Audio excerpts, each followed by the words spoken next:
നമ്മൾ വെറുതെ ലൈറ്റ്സ് കാണാൻ വേണ്ടി വന്നതാണ്. നാഷണൽ ഡേ കഴിഞ്ഞു വന്നാൽ നമ്മൾ ലൈറ്റ്സ് കാണാൻ വന്നിരിക്കുകയാണ്.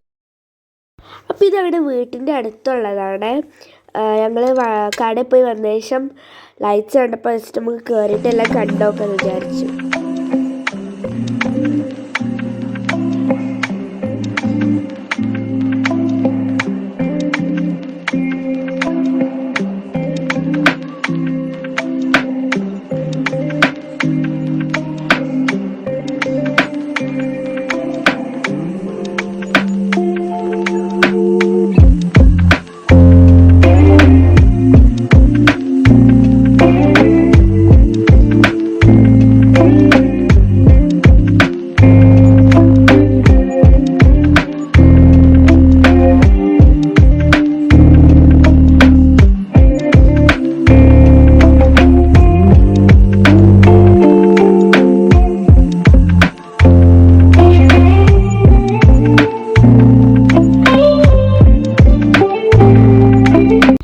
ഇത് നമ്മൾ വണ്ടിയിൽ പോകുമ്പോൾ കണ്ടപ്പോൾ ജസ്റ്റ് എടുത്തതാണ്.